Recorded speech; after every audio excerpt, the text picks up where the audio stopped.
नमस्कार, मैं हूं संजीव कुमार और आप देख रहे हैं वेब समाचार। पूरे झारखंड में पंचायत चुनाव को लेकर सरगर्मी तेज हो चुकी है। जितने भी मुखिया हैं उनके द्वारा जो भी डेवलपमेंट यानी विकास का काम किया गया है उन उपलब्धियों को गिनाने में लगे हुए हैं। बहरहाल आपको बता दें कि पूरे झारखंड में पंचायत चुनाव को लेकर आदर्श आचार संहिता भी लागू हो चुका है और 4 चरणों में चुनाव होना है। यानी प्रथम चरण जो है 14 मई को होगा और दूसरा 19 मई को होगा, तीसरा चरण जो है 24 मई और अंतिम 27 मई को होगा। तो ओवरऑल अगर देखा जाए तो चुनाव 1 महीने के अंदर करा लिया जाएगा और ये 4 चरणों में होगा।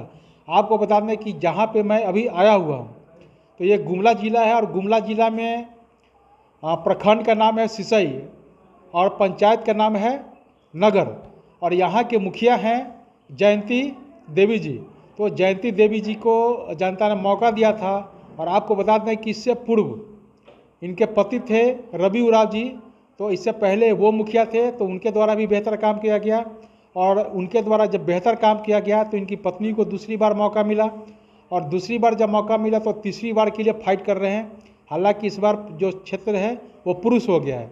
तो इस बार जो है रवि जी खुद इस मैदान में आ चुके हैं और अब फाइट करेंगे। तो हालांकि ये मैं आया था मुखिया जी से इंटरव्यू करने के लिए, लेकिन मुखिया जी तो मिले नहीं। मुखिया जी गए हैं क्षेत्र में लोगों से मिलने के लिए, क्योंकि जिस तरह से उन्होंने इस पंचायत में बेहतर काम किया है और लोगों के लिए प्रधानमंत्री आवास योजना, शौचालय, राशन कार्ड, पेंशन, सड़क नली गली बनवाने का काम किया है। तो इन जो जयंती जी हैं वो क्षेत्र में गए हैं लोगों से मिलने के लिए और वो लोगों से ये कहते हुए नज़र आ रहे हैं कि जिस तरह से आप हमें सेवा करने का मौका दिए हैं, हमारे पति भी सेवा किए हैं, तो हमारे पति रवि उराव जी को यानी दूसरी बार मौका दीजिए ताकि इस पंचायत का चहुमुखी विकास हो सके। बहरहाल अभी हमारे साथ जुड़ गए हैं रवि जी। तो रवि जी से जानते हैं कि आपके पत्नी के कार्यकाल में और आपके कार्यकाल में इस पंचायत में क्या कुछ डेवलपमेंट हुआ, विकास हुआ, तमाम मुद्दों पर इनसे बात करेंगे। इनमें जानकारी हम लोग ये लेंगे कि प्रधानमंत्री आवास योजना, शौचालय, राशन कार्ड, पेंशन, सड़क नली गली समेत क्या कुछ डेवलपमेंट ने काम किए हैं और सबसे महत्वपूर्ण कि इनके कार्यकालों में बहुत ही मतलब कह सकते हैं कि शताब्दी का बहुत बड़ा बीमारी जो कोरोना कहते हैं वो आई और इसको किस तरह से इन्होंने हैंडल किया। इसके साथ साथ इनके कार्यकाल में कोई ऐतिहासिक काम या कोई काम ऐसा पेंडिंग बच गया है जो करना चाहते हैं, अगर समय मिलता तो वो भी काम लगभग पूर्ण हो जाता है। इसके अलावा आगे की क्या रणनीति है, तमाम मुद्दों पे बात करेंगे और पूरे झारखंड में एक चर्चा का विषय बना हुआ है 1932 खतियान को लेकर। तो क्या सोचते हैं, चूँकि पूर्व में भी अब मुखिया रह चुके हैं, इनकी पत्नी भी मुखिया है और आगे भी मुखिया के रूप में एस्टैब्लिश करेंगे, तो एक प्रतिनिधि के नाते इनका क्या दायित्व बनता है, तमाम मुद्दों पर इनसे बात करते हैं। पहले तो आपको वेब समाचार में बहुत बहुत स्वागत है।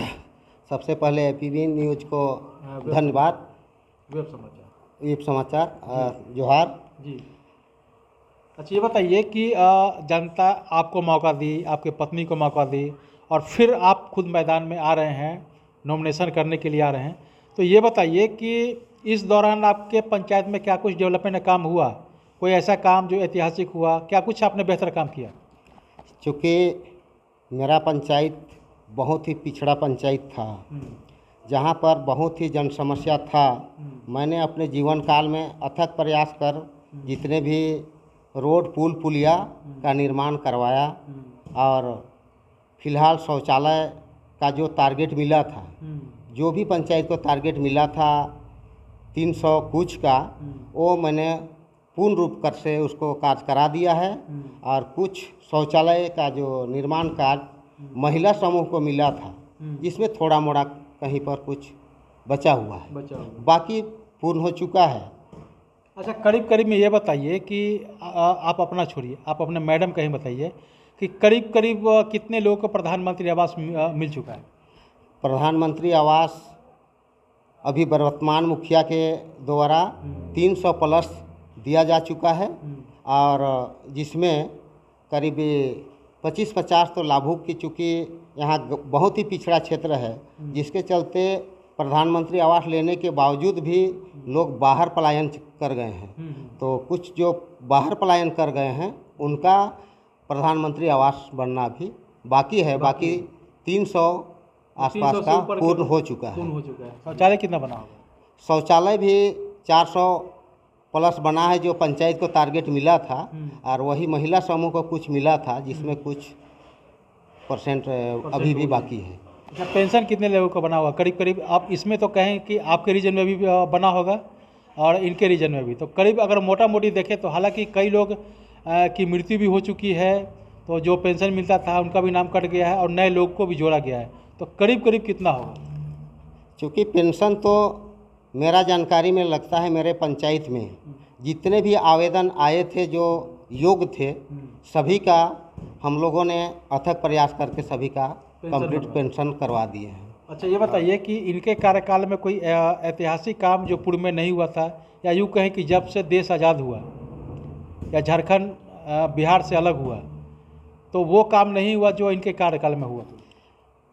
सबसे बड़ी उपलब्धि पंचायत को वर्तमान मुखिया की बदौलत अगर कहीं है तो मैं मानता हूं कि इस क्षेत्र ग्रामीण क्षेत्र में कहीं भी विद्युतीकरण का कार्य नहीं हुआ था, लेकिन इनके प्रयास से और मेरा भी प्रयास से पूरे पंचायत में सभी गांव टोले में अभी बिजली जल रहा है। ये सबसे बड़ी उपलब्धि क्योंकि ग्रामीण क्षेत्र में मानता हूँ। बिजली की? हाँ, बिजली को मानता हूँ। हाँ, जो पहले बिजली नहीं था, ये बिजली अब हर घर हो गया है। हर घर हो गया है। मतलब अब हम लोग घर भी जा सकते, किसी के घर में जाके देख सकते हैं तो बिजली एकदम चकाचक है।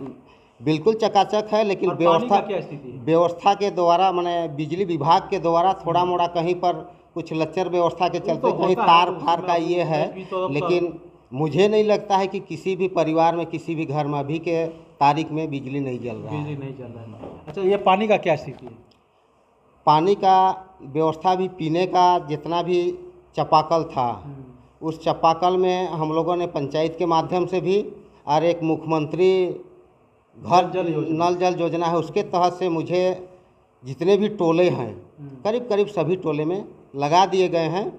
लेकिन संयोग कहा जाए कि कहीं कहीं पर अगला वर्ष में काफ़ी ओलावृष्टि हुआ। अच्छा। जिसके चलते ओलावृष्टि से कहीं पर पत्थर के माध्यम से, ओला के माध्यम से कुछ तकनीकी गड़बड़ी से बहुत ज़्यादा पेयजल तो हम ये नहीं कर पा रहे हैं, थोड़ा मोड़ा उसमें कहीं कहीं परेशानी है। अच्छा, मतलब अभी भी कुछ है, हल्का फुल्का है? हाँ, कुछ है, चूँकि इधर तो कोरोना काल भी हो गया और पंचायत को फंड भी मिला, उसमें अधिकतर फंड हम लोग कोरोना में कर दिए, जिसके चलते कहीं पर जो ये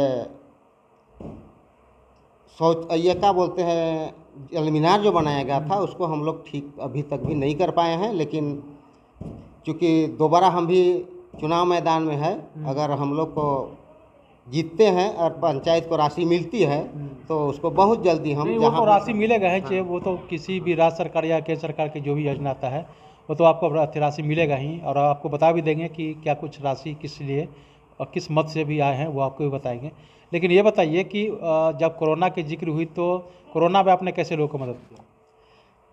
चूँकि कोरोना काल में बहुत से लोग बाहर चले गए थे और ग्रामीण क्षेत्र है, बाहर से लोग जैसे ही आए कोरोना से, क्योंकि कोरोना नया बीमारी था, सभी को कोरोना से भयभीत थे, उसमें कहीं ना कहीं मेरे लिए भी नया ये था, मुझे भी भय लगता था कि है क्या, कैसे है, क्या है।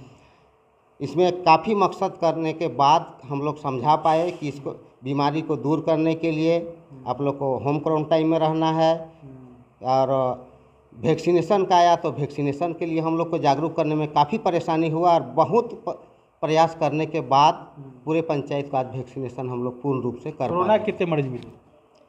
कोरोना के मरीज कुछ मिले हैं नगर पंचायत में 3-4, हमको सही आंकड़ा याद नहीं है, लेकिन 3-4 मिला है। तो लेकिन किसी लेकिन किसी का कोरोना से मृत्यु नहीं हुआ है, ये नगर पंचायत का सौभाग्य की बात है। हाँ, मतलब किसी का मृत्यु नहीं हुआ है कोरोना। अच्छा, ये बताइए कि महिलाओं के उत्थान के लिए क्या कुछ आपके जो पत्नी है मुखिया है जयंती देवी के द्वारा कार्य किया गया? जैसे कोई अगर महिला रोजगार करना चाहता है, ठीक है, उसके पास पैसे नहीं हैं तो कैसे मदद करते हैं? समूह के माध्यम से, ट्रस्ट के माध्यम से, कैसे? महिला लोग को स्वरोजगार से जोड़ने के लिए तो वर्तमान मुखिया के द्वारा महिला ग्रुप में ही JPLPS के माध्यम से, ऋण के माध्यम से और जागरूक करके उनको आगे आने का प्रयास किया जा रहा है। और बहुत सारा महिला ग्रुप है जो बैंक से लोन लेकर के स्वरोजगार से जुड़कर अपना व्यवसाय शुरू किया है। जी बताइए, एक पॉलिटिकल मामला पूरे झारखंड में चल रहा है 1932 खतियान को लेकर।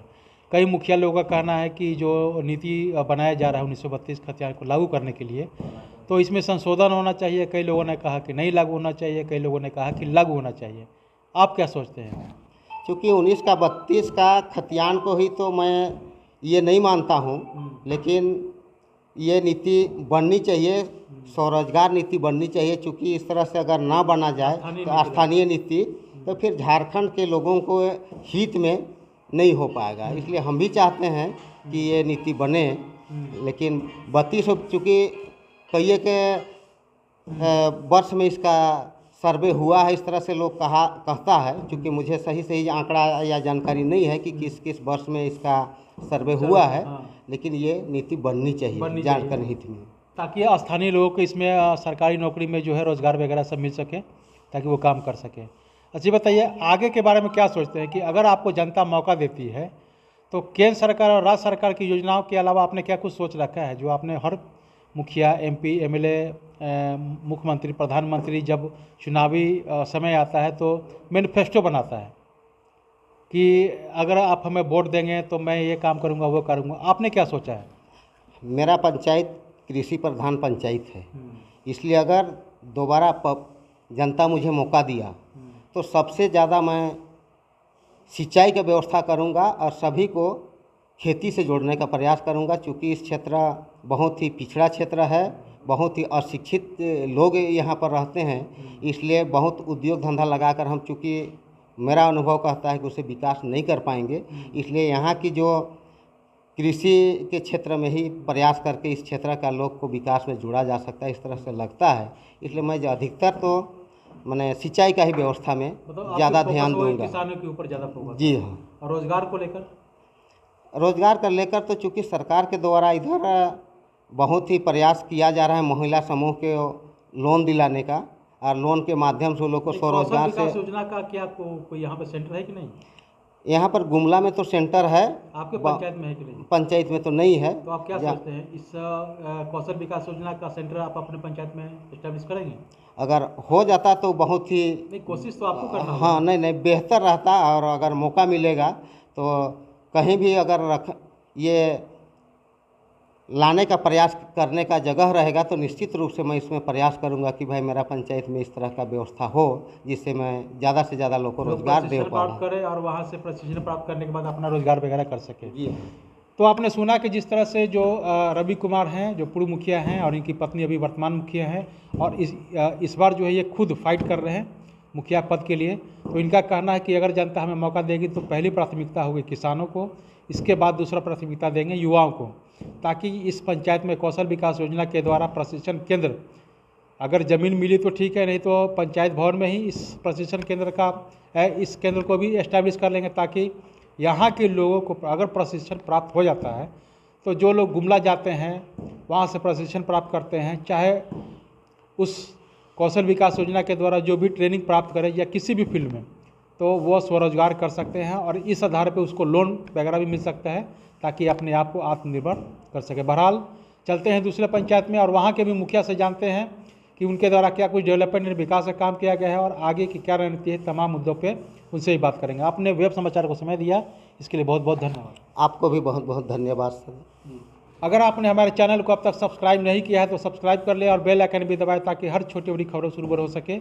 शुक्रिया।